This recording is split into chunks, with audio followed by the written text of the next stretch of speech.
Need the bum bum, shake your bum bum, bum bum. You must need the bum bum, shake your bum bum, bum bum. You must need the bum bum, so the don don, don don. You must need the don don, oh the don don, don don. You must need the don don, so the don don, don don, don don, don.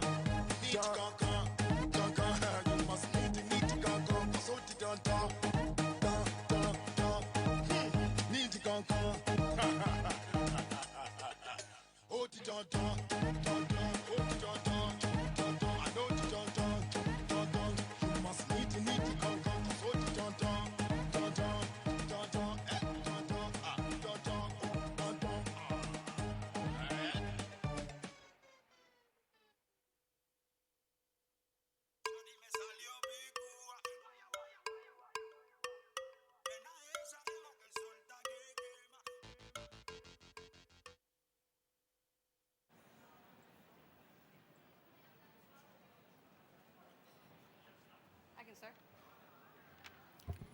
Good afternoon, everybody. This is the session on working environment and workplace. So my name is Heather Ferrillo. I am from the United States. I will be the moderator. I am an assistant professor at Sacred Heart University in Fairfield, Connecticut. So we have several speakers today. Each will have 10 minutes. We can try to get some questions in between, and we have some time at the end as well for some questions. So our first speaker is going to be Ying Huang, and we'll be speaking about exploring the experience of sense of belonging in the new nursing staff entering the workplace. So please welcome.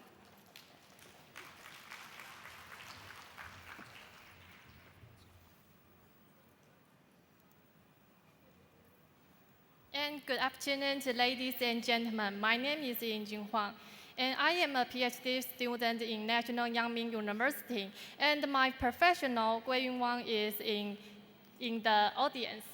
And today I want to present my research that name is Exploring the Experience of Sense of Belonging in the New Nursing Staff Entering the Workplace. And this is my outline. And about introduction, the sense of belonging is one of human needs. According to Maslow, for the sense of belonging and love needs that include to embrace, caring, encourage, and support. Sense of belonging is the need for interpersonal interaction, the best for personal achievement of self-esteem, and the need for self-realization. New staff who just graduate into the workplace have the same experience, a positive clinical environment or a healthy work environment with adequate support and emphasis on belonging is a significant factor affecting in a new nursing transition. The environment reduces the transition, in the workplace, group lacking a sense of belonging, in addition to the impact of health of the staff and the blockage of the working life. The morale of the group is low, and the work is not effective. The lecturer also points out that when nursing students have just entering the workplace environment, lack of comfort and the support for the learning environment, and even the sense of marginalization may make new recurrents unwilling to learn and cannot integrate into the group life, and then leave the nursing industry. Leaving serious people may even have psychological relapse mental illness.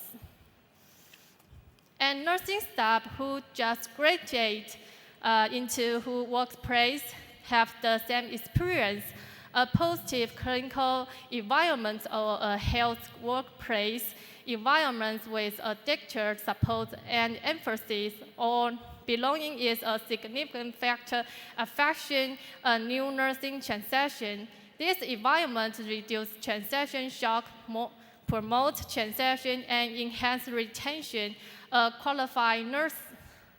Understanding the belonging needs for the positive environment may assist to put strategy in place to facilitate the process of transition of new nurse into professional nurse.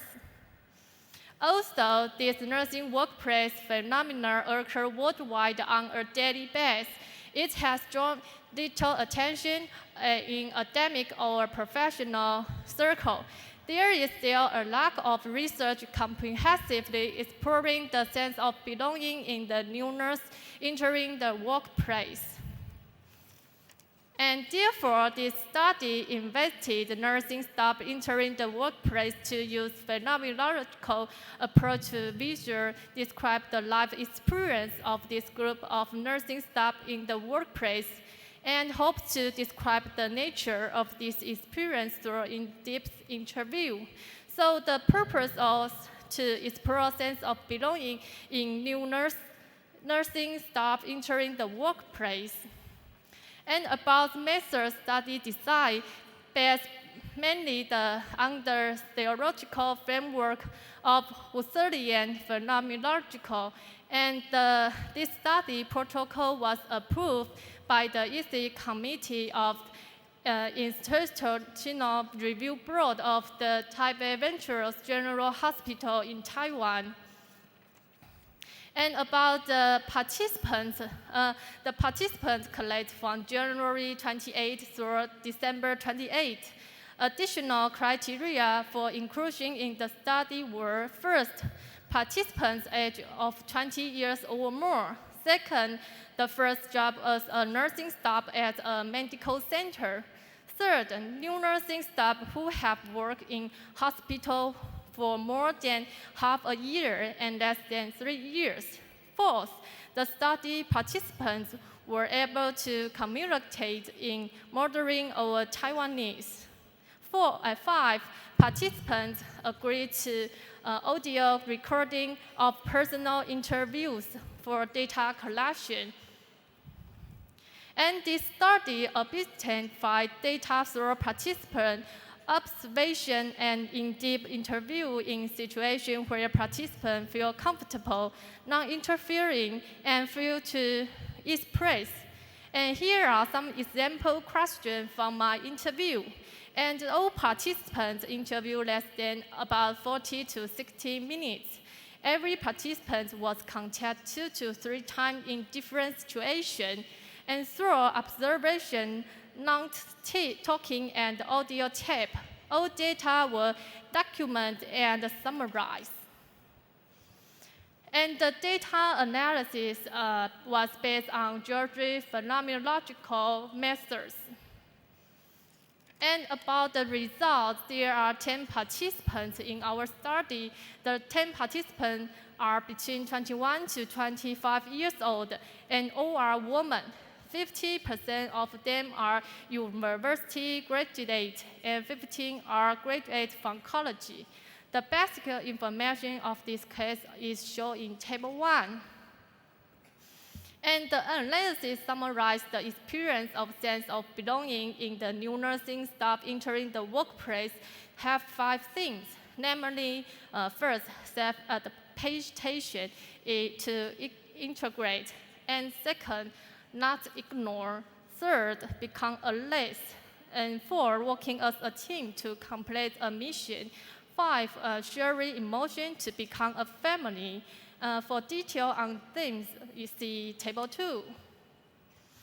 And first, self-adaptation to integrate. Participants will say, when you come to a new environment, you will first think about the look like of this unit. You will also try to adjust yourself first, and hoping that you can quickly enter the situation and integrate into the team. And second, not ignore. the participant will say, when someone mentions my name or think about me, it means that I am in this group, not ignore. It is to everyone seeing. And third, become allies. A participant says, I didn't understand anything from the beginning, now I am a member of the team. And fourth, working as a team to complete a mission. A participant says a group accomplishes that grow together, not just one person. And five, sharing emotion to become a family. The participant says expression emotion together just as comfortable and stable as your family. So the conclusion, nursing starting their clinical work may be faced with a large pressure and required support and attention from the entire medical team and environment. And in addition to the evaluation of nursing knowledge and skill, unit leader must also guide them in determining effective way to increase their sense of belonging. Individual group mature perception helps nurses develop the sense of belonging with their workspace and achieve growth. And thank you for your attention. I hope this information was useful and beneficial. And thank you for your time. And this is Taiwan Landmark 101 building. Welcome you come to Taiwan. Thank you. We have time probably for one question, if anybody has a question.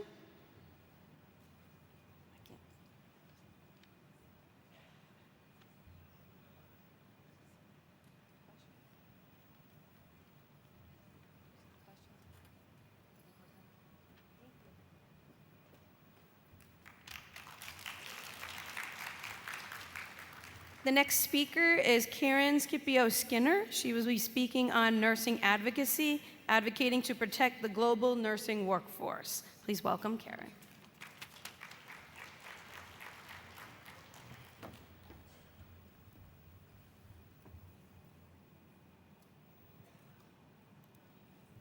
Okay, and just click.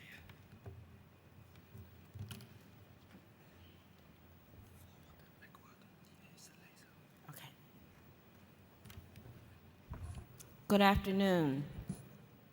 Karen Scipio-Skinner, CGF&S, Client Engagement Regional Director.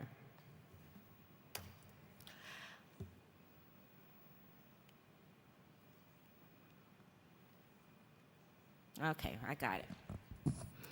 As with Florence Nightingale, nurses have always been patient advocates. It is part of who we are as a profession. Advocacy is central to our practice. We empower our patients to make educated decisions, to practice self-care, and we work to ensure they receive proper health care. The codes of ethics of ICN and national organizations such as ANA require nurses to advocate for their patients. The foundation of patient advocacy is based on preserving human dignity, patient equality, and freedom from suffering. As clinicians, we tend to be less comfortable and familiar with the governmental and legislative processes. We shy away from advocacy as the local and national level. But through our national organizations, unions, and regulatory bodies, we have the opportunity to broaden our role as advocates by focusing on issues such as bullying in the workplace and workplace violence, patient ratios, and overtime policies. And more recently, there has been a focus on the issue of human trafficking, and the role nurses can play in identifying victims. In a recent survey, it has been determined that 28% of persons being trafficked come in contact with healthcare professionals, but were not recognized as victims.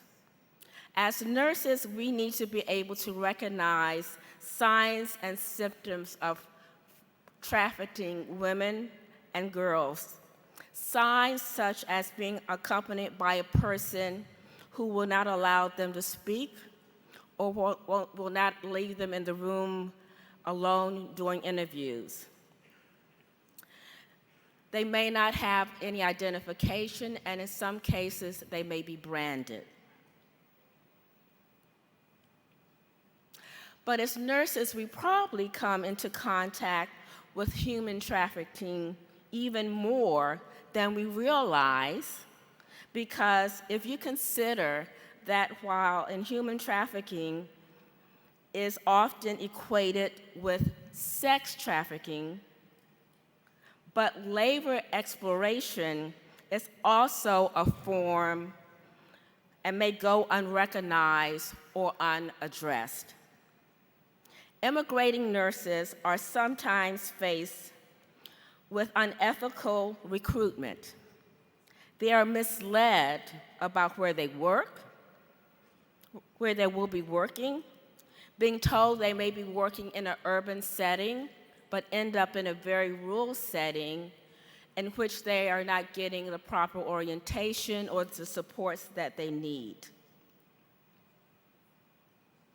They may be compelled to work in situations in which they are underpaid. In instances, it may be at least 25% of what other nurses in their facility make.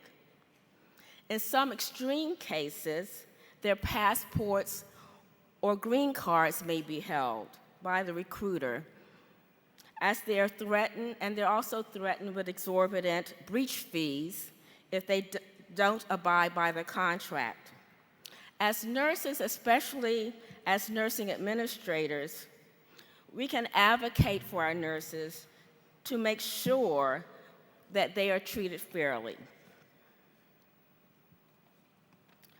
Nurses tend to use their expertise, nurses need to use their expertise to go beyond just patient advocacy and advocate for nursing. As the largest healthcare profession and most trusted, we must begin to speak with a collective voice.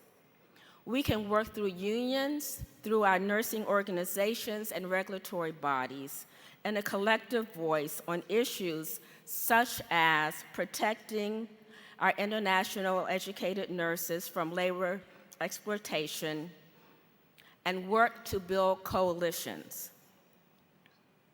More importantly, we have the ability to put a face on issues such as elder and child patient abuse, especially for those of us who work in the home care settings. You will see firsthand abuse occurring in the home and have the ability to tell your story about the need to pass legislation to better regulate and protect patients in the homes. Nurses can speak firsthand about the strain the impact of access can place on our healthcare system, especially on our emergency rooms. Issues such as housing. Where do you discharge a patient who is homeless, who needs room care? Where do they go? Putting a face on these issues and other issues make it real to legislators. In my former role as lobbyist for DC Nurses Association, I was able to tell the stories of nurses. I was able to bring them to the table, to meetings with legislators, and help them tell their stories and describe what was occurring in their setting, to put a real face on what was happening, and it helped the legislators better understand the impact of their legislation. We must harness the trust and respect that our profession enjoys and continue to advocate for our patients, our colleagues, and our profession. Thank you for your time and attention.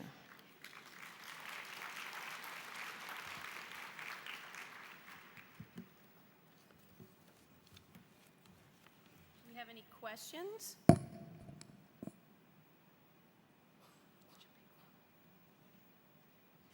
No? Okay, thank you very much. Okay, our next presenter is Takashi Ohue from Japan. He will be speaking about staff training based on CBT that incorporates a mentor system to reduce burnout among nurses.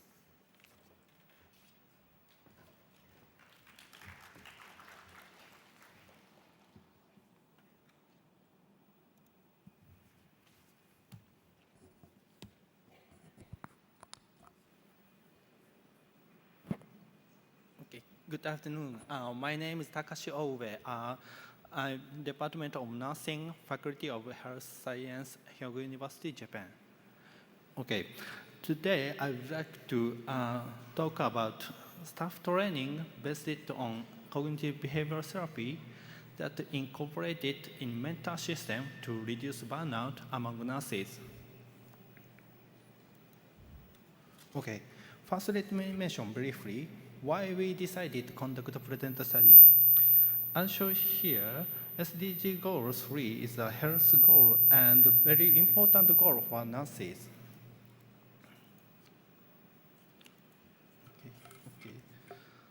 This slide shows universal health coverage. Active universal health coverage is necessary for active SDG. So the nurse shortage influences universal health coverage. This slide shows about the global nurse shortage of nurses. So, according to the WHO, there is shortage of 70.4 million healthcare workers, a shortage of over 9 million nurses and midwives. In the future, the nurse shortage of healthcare workers is expected to grow over 40 million by 2030. Lack of the nurses who are motivated is one factor in the world nurse shortage. That is to say, burnout is considered to be related to nurse shortage in the world. This slide is newly news. Burnout is newly defined in ICD-11. Nurse burnout issues become increasingly important in the world.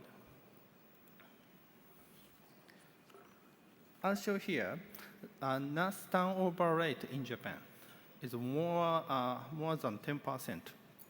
It has been said the most important factor underlying the high turnover is burnout. To prevent nurse burnout turnover, it is necessary to prevent burnout. It has often been reported that in Japan, the likelihood of burnout is higher in younger nurses. This slide shows the state of nurses' mental health issues in Japan. There are many cases of complaint about mental health problems of younger nurses.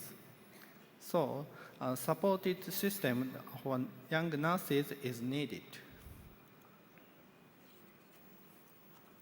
As shown here, most young nurses answered that they would consult with a friend or parent, a senior, etc.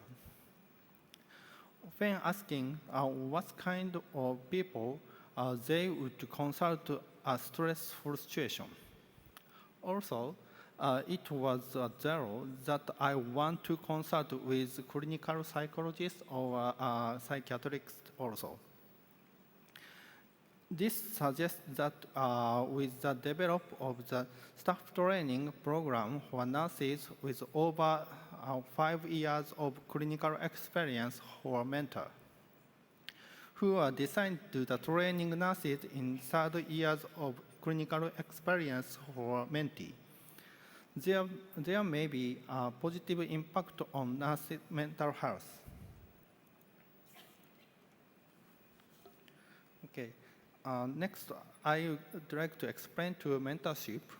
Mentoring is a process for the information and transmission of knowledge, social capital, and psychological support are perspective by receptor as relative to work, career, or professional development.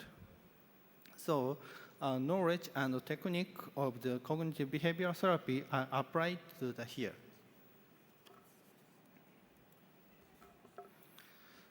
Next, I would like to explain to meta therapy structure of mental systems. Mental system has double structure, and it is a mediated therapeutic method. And the mentor provide cognitive behavioral therapy to the mentee. Therapeutic provide cognitive behavioral therapy to mentee.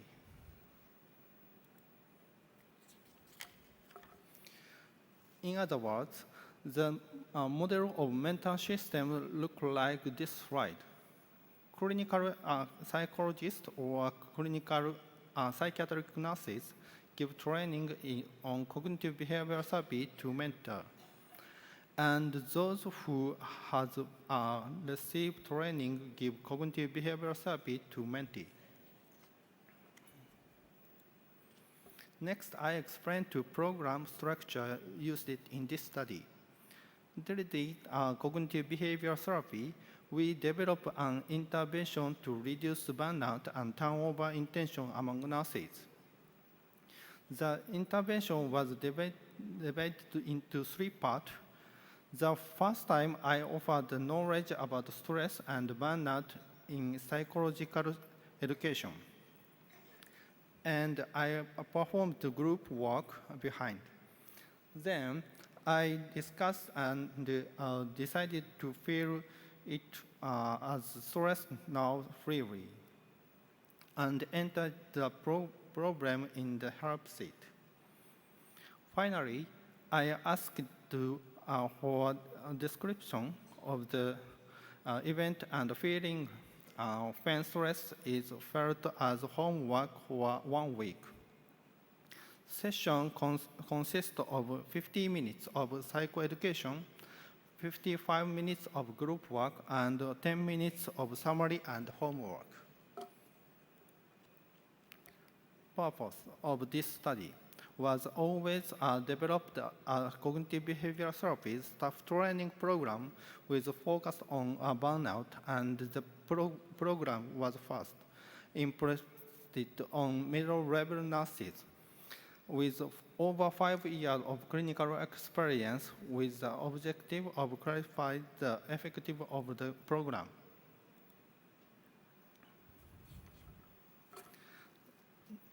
I would like to move on the method that we used it.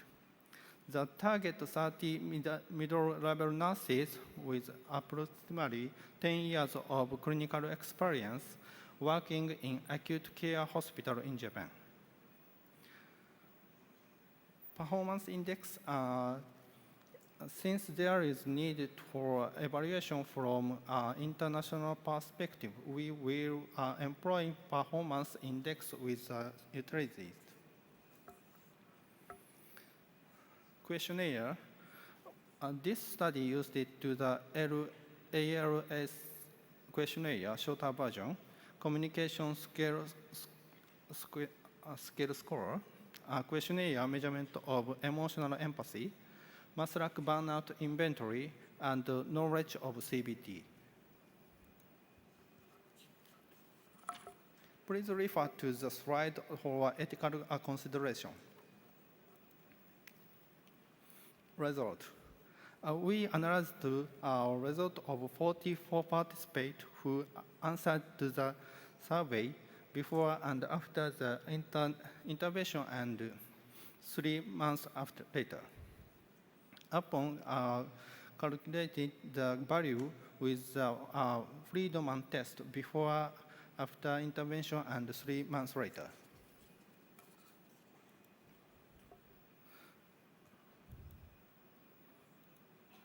As a result, intervention has found the change knowledge of cognitive behavioral therapy and the change of communication skills of comprehension.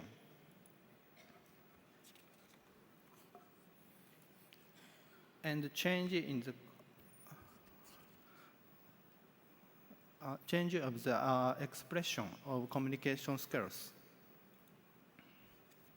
and reduce their emotional exhaustion related to the burnout, and reduce their depersonalization related to the burnout.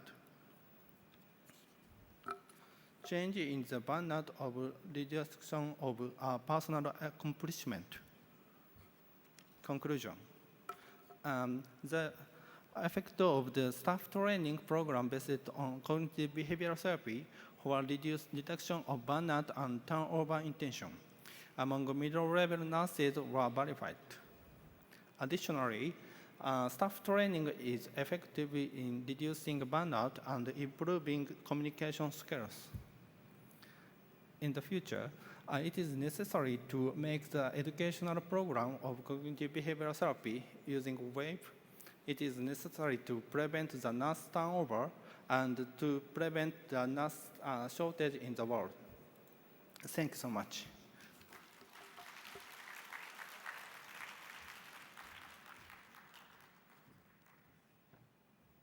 Thank you very much. We now have a microphone in the center, so if anybody has any questions, they can come up to the microphone. Yes, there's a question.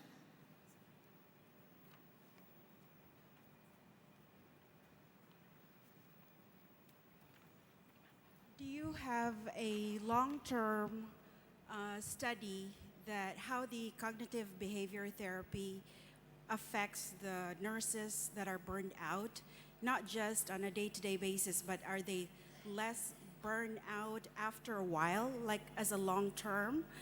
My second question is, would it be better to address the causes of burnout, prevention versus treatment, is what I'm asking. Before I practiced to the cognitive behavioral therapy by myself, so I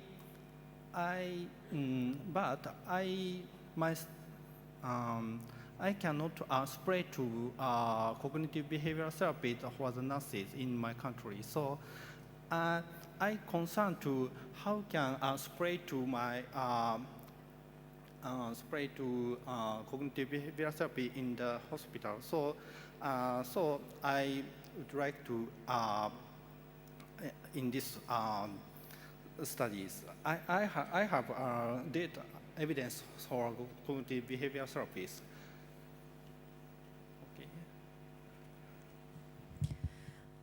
Order of Nurses, Lebanon. Thank you very much for this presentation. I have many questions, but I will pose only one for the sake of time. You posted that students, when they are in their third year clinical, they do ask friends, parents if they have any problem, and 0 for psychologists and psychiatrists and clinical psychology. How do Japanese people perceive psychologists and clinical psychologists in Japan? Is it a taboo if they go there, or a stigma, negative stigma? Because it's something maybe related to culture. Thank you, question. I guess in my countries have a stigma for mental issues in my country. So Japanese people easily do not easily contact to the mental department right now. Thank you. Okay, so we'll hopefully have some time at the end for any additional questions. So the next speaker, the next speaker will be Audrey Foo from Singapore. She's going to be speaking on Inclusiveness Pulse Check, a survey on nurses' perceptions of an inclusive and harmonious workplace.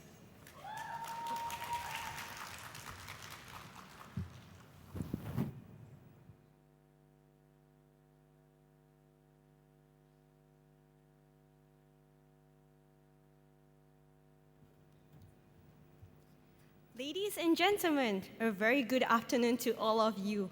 Welcome to Singapore.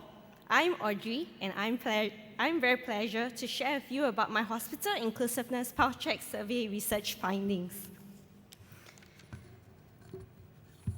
The Inclusiveness Pulse Check survey was supported by National Integration Council, NIC Singapore, and it was set up in April 2009 to drive integration effort in a comprehensive, sustainable, and group-up manner through the partnership of public, people, and private sector. Just a brief background about the Inclusiveness Pulse Check survey. An Inclusiveness Pulse Check survey actually looks into workplace harmony and inclusiveness, since nurses all around the world actually work in a very diverse workforce due to our dependency on foreign nurses. The organization aims to create a sense of belonging and well-being among nurses by making enhancement in both physical and relational work environment. This survey was adopted from the Managing Workplace Diversity Toolkit by the National Integration Council Workgroup for Workplace led by the Ministry of Manpower. And since it's even at no cost, so nothing was stopping us. The committee exercised due diligence and applied for ethical approval before carrying out the survey.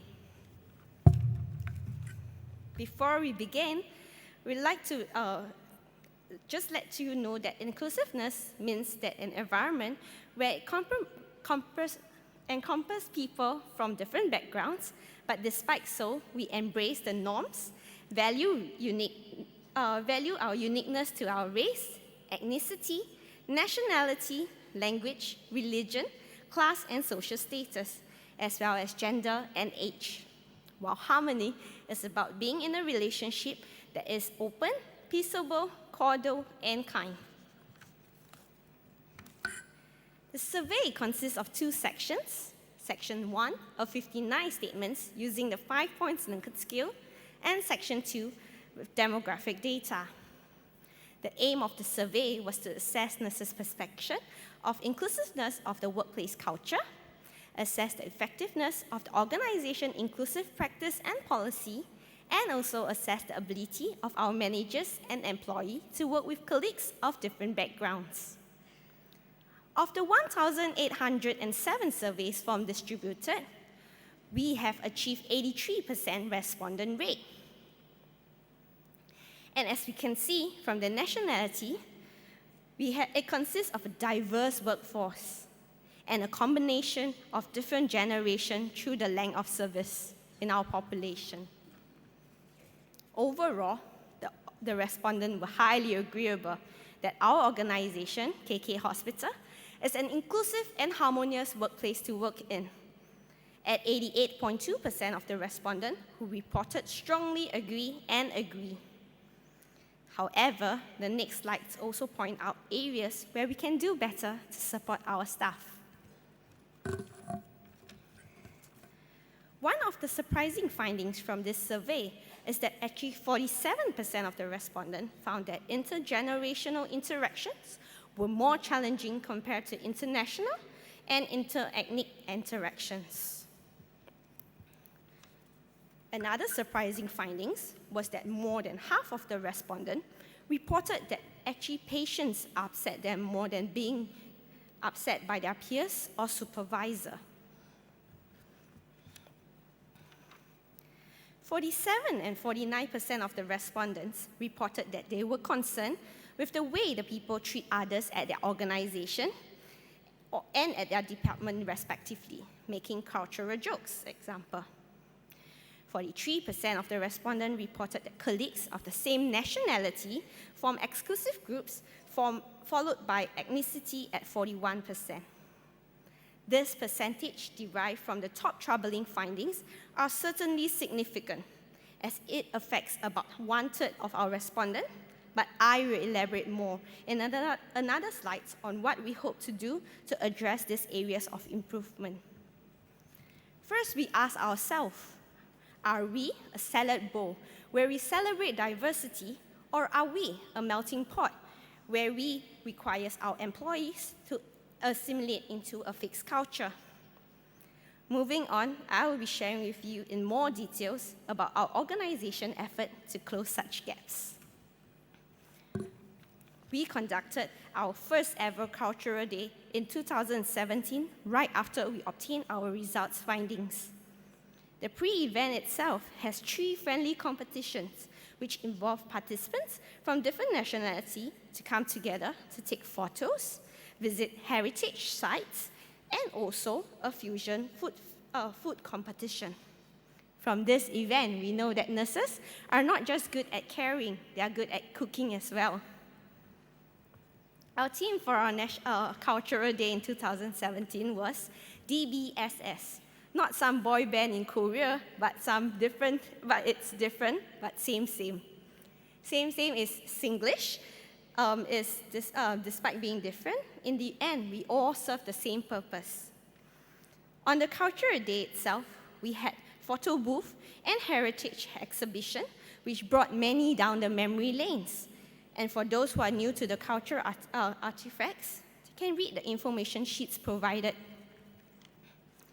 The Cultural Day program includes a SG quiz, our sharing of our research findings, a roundtable discussion with consultant and HR, and invited speakers to share about celebrating cultural diversity and resilience. The feedback from the participants was highly favorable. They found that the talk was very relevant and expressed that it resonated with their daily experience. Additionally, to build a We Care culture, our organization developed a We Care program, which consists of 2 parts. First, the staff are required to go through an 1-hour e-learning on the 5 appreciation language, where we aim to give an instant dose of booster to cultivate the habit of showing appreciation to each other. After completing the e-learning on the 5 appreciation language, the staff will undergo a 1-day classroom teaching, which cover the organization tools such as mental model, ladder of inference, and the heart component. This organization tools and heart component will help to change the mindset of our staff so that there is an attitude change. In short, we aim to create an impactful change to our staff from their mind to their heart through this program. Moving on, we also have a learning booster, which entitled Light the Spark of Sharing. Consists of 3 components. Booster 1, focusing on the different learning needs and styles of individuals. Booster 2, understanding the fine art of giving feedback. And Booster 3 talks about 1-minute teaching and ways of transferring knowledge and skills to each other. Lastly, this year, we began a resilience building program, which aimed to develop confidence and adaptability and flexibility at workplace among nurses. In 2018, we tried applying for some grants, and in 2019, this year, Jan, we were awarded the AMEI educational grant. In February and March, the nursing teams came together and developed a Uno and Mahjong resilience building games, which used the 6 mental model framework recommended by our Singapore Health Promotion Board to build resilience. In May this year, the proposed study to evaluate the effectiveness of the resilience building program was also approved by the ethics boards before we subsequently launched our program in the same month as well. Moving forward, we aim to take the grant that we were awarded to to create a digital resilience building game in collaboration with a local polytechnic. In summary, the organization put in continuous effort, first by understanding the areas of improvement from the survey findings, introduced new programs for cultural change, and fostering positive relationship at work, building resilience among nurses, and lastly, re-evaluating using the Inclusiveness Pulse Check survey in future. Thank you so much for your time. If you have any questions and questions. We are a little behind, so we don't have any time for questions now, but at the end, if there's any questions, we can certainly get them there. Thank you very much. Our next speaker is Walter De Caro from Italy, who will be speaking on promotion of organizational well-being and nurses leadership, overview of reviews. Walter?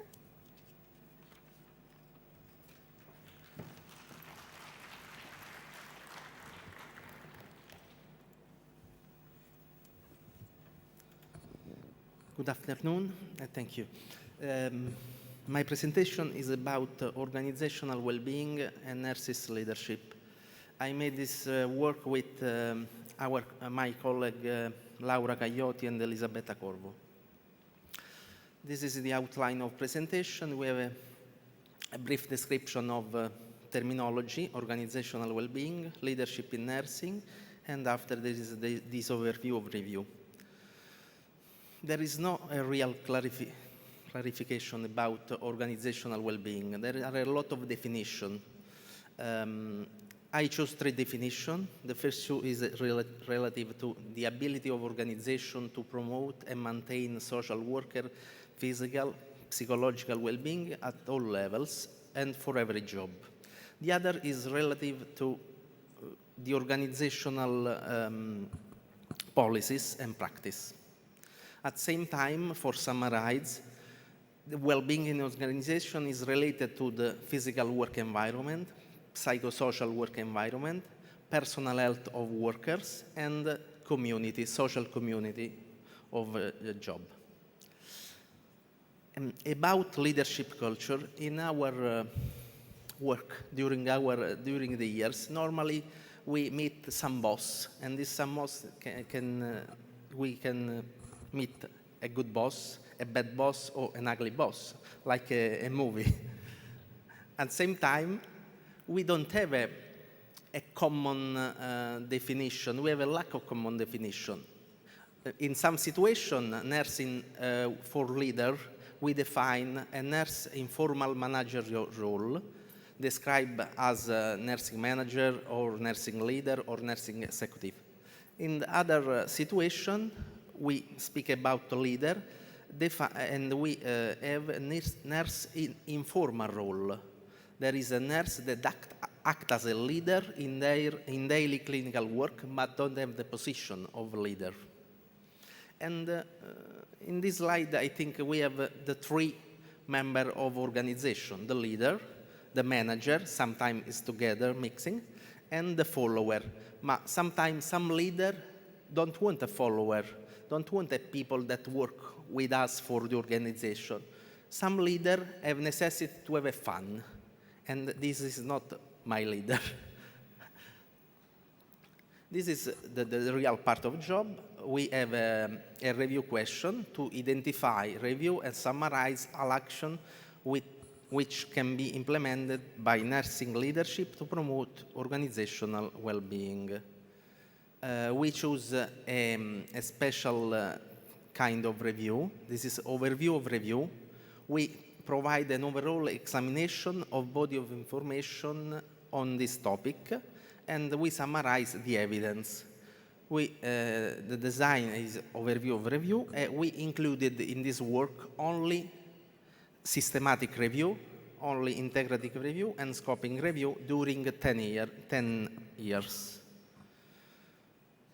At the end of this work, we start from more than 3,000 review. We arrive at only 8 review, because only 8 review pass the exam of Master 2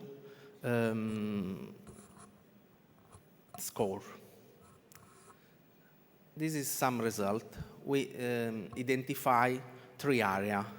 The first area is the intervention for nursing manager or nursing executive. The second area is for the organization. The third area is for nurses. At the same time, in this review that are the summaries of over 300 original studies, there is a connection from nurse leadership and well-being organization, and this is mutually interdependent. For nurse is necessary, related to the literature, have regular assessment of well-being. Every year, every 6 months is necessary the assessment of well-being, is necessary empowerment of nurses, and is necessary give opportunity to career and education. The organization for this review have to establish clear rule and responsibility. There is necessity of organizational justice, data valorization, nurse staffing, shift flexibility, and develop value of organization. For the manager, in this study, we identify a lot of kind of leadership style.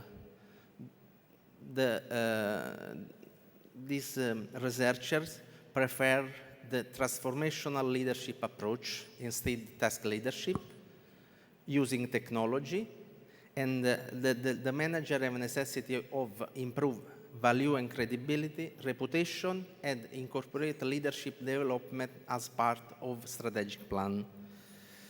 At the end, we think that it's necessary to invest in leadership style as key of organizational well-being. At the same time, it's necessary that the manager use an empathic relationship with the staff, builds a sense of belonging, and establish a new contractual provision that guarantees some assessment, effective assessment, incentive system for improve the organizational well-being. And this is some advice of this review for the leader. Be curious, be social, be fair and protect, share, tell stories, try to learn, be humble, but at the same time, for all the review that we check, the foundation of leadership is the humility for the people. And thank you. I hope to see you in Italy, in Rome, in the future. And thank you a lot.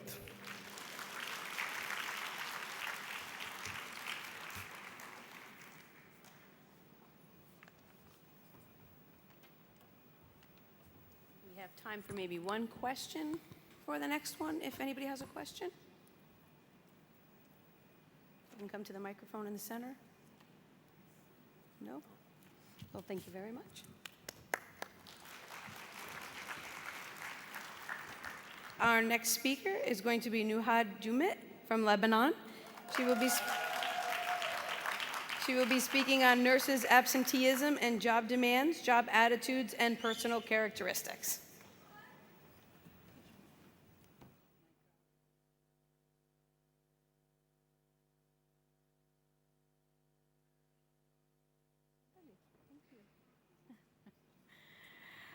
Okay. Thank you so much for staying till this time. I bet you're tired, but I'll try my best to be informing as much as possible. So this study, what I'm reporting is only a part of a bigger study because of the time limit. It addresses nurses' absenteeism among the Lebanese nurses. I would like to thank the Evidence-Based Healthcare Management Unit at the American University of Beirut for funding this project. So obviously, I come from the American University of Beirut in Lebanon, proudly, and this is my outline. I'm giving a little bit of a background about Lebanon in terms of the phenomena of absenteeism. The literature done empirical literature done in the Western countries is very rich about absenteeism. But in our region, Lebanon and the MENA region, we call it, the Middle Eastern and North African region, barely have studies about absenteeism.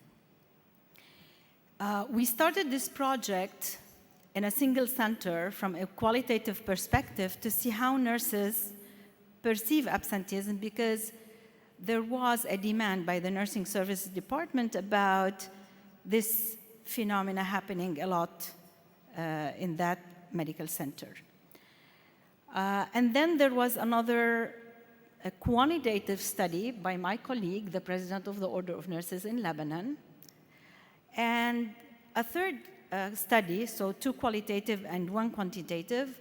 They all indicated that nurse absenteeism is a significant problem in our place, and we need to investigate it further. A little bit about the background of healthcare in Lebanon. 80% of our nurses or more work in hospitals, and the majority of the hospitals in Lebanon are in the private sectors and owned by family. So just to give you a context of why did we have included in our study sample 2 private hospitals and 1 public, to be a little bit proportionally related. In the empirical literature that I talked about shortly is done mainly, as I said, in the West, but it gave us a lot of ideas about the phenomena of absenteeism, that it is very expensive, and it is a very difficult problem to address. And there are many diverse causes of sickness absence. The causes could be related to causes in our place, but we don't know for sure. And we needed to know what is happening in our places, in our context, so that we decide what is it that we want to do. But again, those studies done in the West, they gave us some optimism about the opportunities for solutions, because they have recommended interventions that could really alleviate the problem of sickness absence among nurses. So the purpose of the study was to explore the perception of absenteeism among nurses. So what do nurses perceive about sickness absence? What do they think the reasons are for sickness absence? What do they think the consequences of sickness absence are? And the second purpose was to investigate the relationship between nurses' perception of absenteeism and job demand, attitude, and personal characteristics. But again, I only selected 3 elements, 3 factors for this presentation. However, we have much more factors. It was a cross-sectional study of 3 medical referral centers in the country, and they are not many, the referral centers, though we have 150 hospitals, but very few are referral centers. 2 private and 1 public. Remember, in the context, I said the majority of our hospitals are privately owned. The instrument was a survey questionnaire based on what we call the joint model, which I'm going to explain a little bit about. And this questionnaire was designed by the research team. Of course, we sought approval of the Institutional Review Board for making sure that we respected the human subject protection. And a main thing focus was on the voluntary participation of nurses. So the data collection, before data collection, we sought also approval of the hospital administration, and we distributed the questionnaires to all RNs, knowing that there were a total of 900 RNs in registered nurses in those 3 hospitals.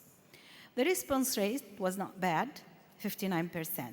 We used SPSS version 25 for data analysis. This is the joint model. It's a bit complicated, but if you are interested, This joint model is based on a systematic literature review, and it is published in the International Journal of Nursing Studies. I was a co-author on it. So for this presentation, as I said, we only selected personal characteristics, job attitude, and job demand. But the other factors were also assessed, investigated, and analyzed. In general, the results show that the age of the nurses were 20 to 29, 30 to 39, relatively young, definitely majority females, almost half married. More than half come from a technical education background. In Lebanon, we have the university graduates and the technical graduates. And it's a bit complicated that our president of the Order of Nurses and the council members working to really change this situation, the education of nurses in the country. The majority are full-time and working 8 hours. According to the nurses, the reason for sick leave illnesses are infectious diseases, whether respiratory, gastro, etc., but also gastric problems that are not infectious, musculoskeletal, respiratory that are not infectious. I have to say that only 213 nurses answered this question. The consequences of sickness absence, according to our nurses, are mainly overload, staff shortage then, afterwards stress, absence of staff. Absence leads to another absence, overtime, and decrease in quality of care. The type of hospital was a significant predictor of perception of sickness absence, where also we found also that absenteeism is happening more in the public hospital rather than the private. And that public hospital that I'm talking about, it's the biggest in the country among the public hospitals. Its size is as much as several of the 29 public hospitals over the country.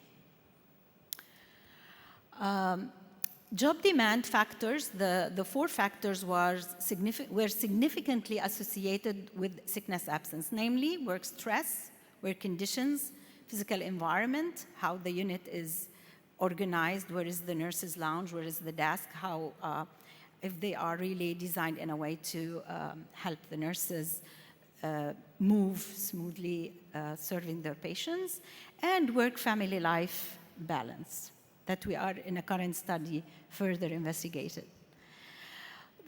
As for job attitude, satisfaction with the current job and with the patient care quality as perceived by nurses, as well as the nurses' confidence with their ability to provide high-quality patient care were also significantly associated with sickness absence. So if I perceive that I'm not able to provide quality of care, specifically when nurses, let's say, serving on a medical unit are asked to serve on a surgical unit, all of a sudden, without being prepared of it, they call in sick, and they can get a sick report. Nurses' confidence in their ability to provide high-quality patient care was a significant predictor of work-related absenteeism. So sometimes nurses were absent because they did not believe that they were able to provide quality of patient care. In a further analysis, those nurses were mainly the technical prepared nurses as compared to the university prepared nurses. Among the personal characteristics, only one we found that it predicts sickness absence. It was the low ability to solve work-related problems. And our interpretation is that probably because those technical prepared nurses that were the majority that affected our results are the ones who are not able to solve work-related problems, and thus, when they are asked to do, let's say, advanced care, when they have complicated patients, they call in sick. So our findings are somewhat consistent with what has been previously reported in the literature. A similar study done in Brazil has reported similar, except that in the Brazilian study, nurses reported mental illness. In our study, nurses never reported mental illness, and probably this is cultural or lack of awareness that needs further investigation. For job demand, the study that was really in concordance with our, the results in concordance with our results was the Ticharwa 2018 study that reported in general job demand was related to sickness absence, and in general workload was related to sickness absence, as well as previous studies by Davy and Walla. For job attitude, again, similar to a study by Davy, where Davy and the team reported, in general, the job attitude was related, whether I like my job or not, or I'm satisfied with my job or not, was related to sickness absence.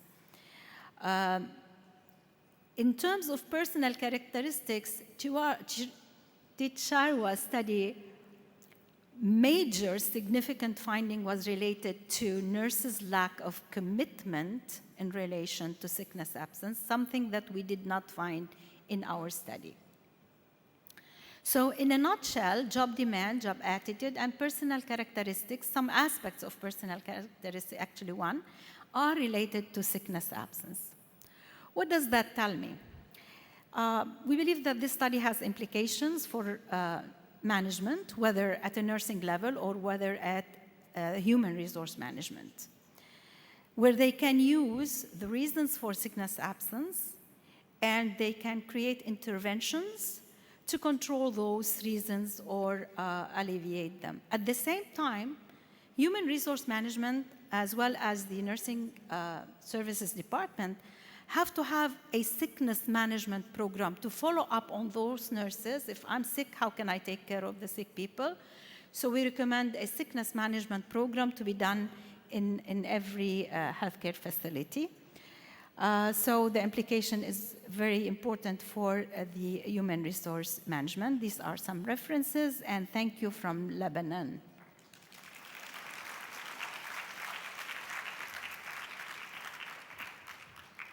Thank you very much. Do we have any questions?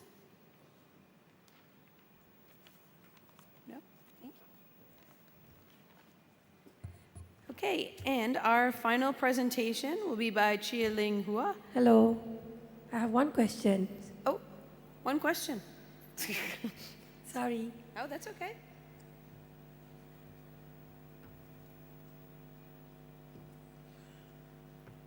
Hi, thank you for the presentation. I'm Anna. I'm working here in Singapore in operating theater.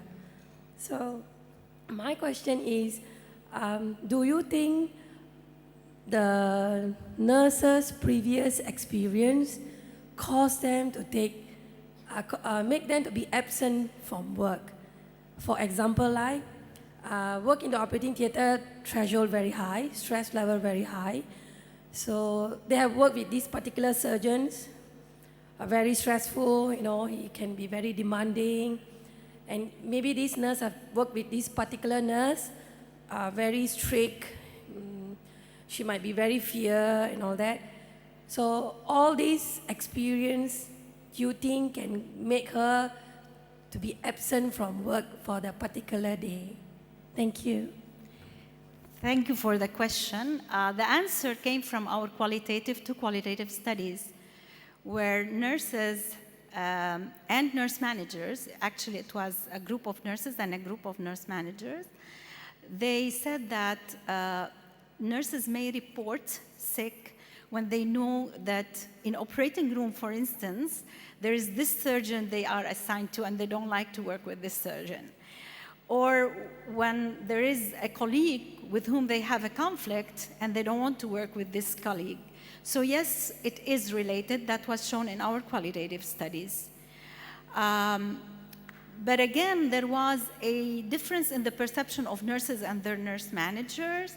Nurses believed that they really had a sickness, and nurse managers thought that nurses are faking their sickness. So this again needs to be further investigated because there is a different perception and there should be some interventions about it. Remember that when nurses are assigned to an area or to a surgeon, like in the operating room, they call in sick. If I'm absent, I'm assigned and I'm absent, but they called my colleague to take my place, to replace me, and she doesn't like to work with the surgeon, she may call in sick, so you have double absenteeism, so a lot of workload, and that negatively affects the whole working environment. So yes, you are right. Thank you. We have time for, I think we have time for one Yeah, more, right? thank you very much for your time. I have one only simple question. That's why the result come up that the nurse from the public sector have absenteeism more than private sector, even though the private sector have more demand for the nurse. You are right. We did not include the primary healthcare sector because first, the majority of the nurses are working in the hospitals in Lebanon. So that was our first attempt to address the problem. But you are right. We need to also investigate in the primary sector to find out more. But the system in Lebanon is a little bit complicated because, again, in the primary sector, it's going to be, we anticipate it's going to be harder because sometimes the overload is beyond the nurse's tolerance, especially when they are serving refugees in the country. So you can imagine what's happening. Now we have a study running where the primary healthcare nurses are going to be asked about job demand, physical, mental, and emotional, and the resilience and perception of quality of care they are providing. So it's coming soon. Thank you for the opportunity. That was a beautiful presentation. I'm talking from Nigeria. I'm a nurse administrator. I'd like to know if there's an intervention tool or something that have been developed to help administrators to cope with absenteeism of nurses. Okay. There are tools, but when we did our systematic literature review, we found out that the available tools did not address all the factors that were in the different studies. So we ended up designing our own tool that are based on our systematic literature review. We did something called cognitive interview testing to make sure that it's something we do instead of pilot testing, where we take a sample of nurses and we sit with them and we ask them about each and every question, if it's meaningful, if it is clear, and we ask them about the whole questionnaire if we missed any aspect that we need to add. So we had to do that because first, it has to be contextualized, and second, it is based on a systematic literature review that informed us the instruments that are available do not address all the factors that may affect absenteeism. Thank you.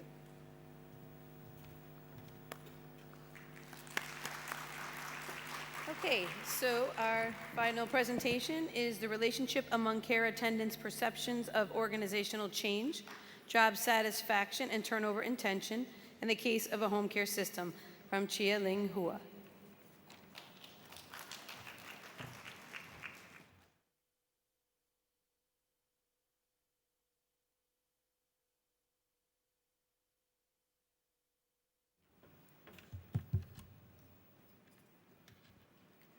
Good evening.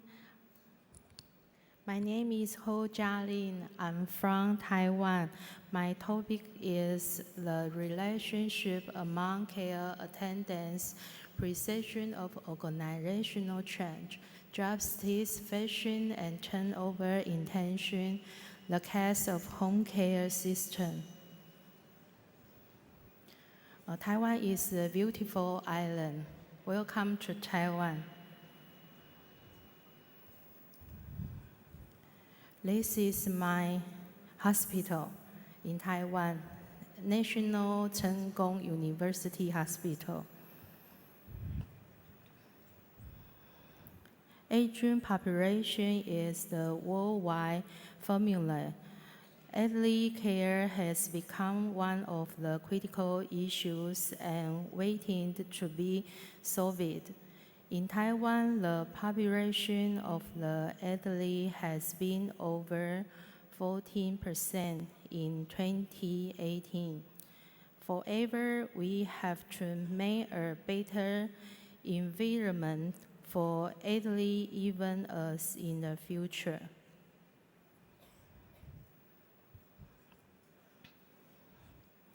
In response to Taiwan's aging society, the demand for home care attendance has increased, and home care institutions must adapt to the changes in the time and sustainable management to improve the quality of care.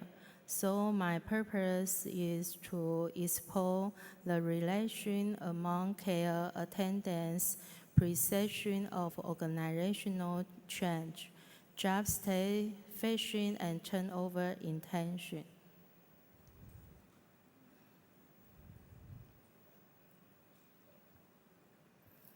This is my result from work. These are the variables relating to future of subjects.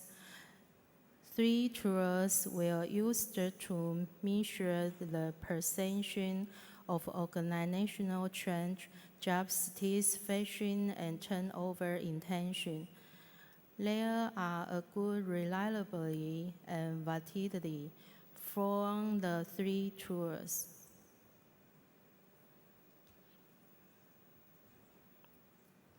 The including criteria from the subjects are working in a home care center at least from 3 months. The setting is in Kaohsiung City, Tainan City.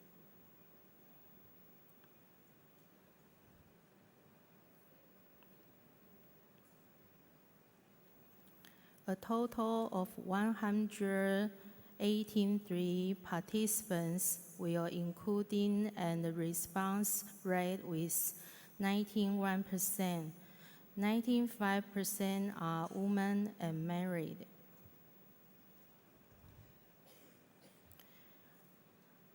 (16.5% of the participants play the major income role. 19.8% have home care attendant certificate. Most of the working years are less than 3 years and between 5 and 10 years. 16.3% has been changed their jobs. We can see from the table there are a moderate and positive correlation between communication and awareness and a quality change and work satisfaction. But the correlation between crisis change perception and overall turnover intention was low. There was a negative and low correlation between job satisfaction and overall turnover intention.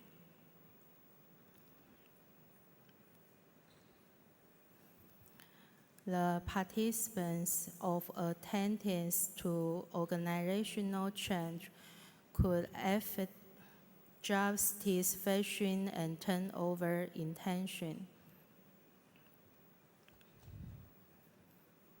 Thank you for your listening.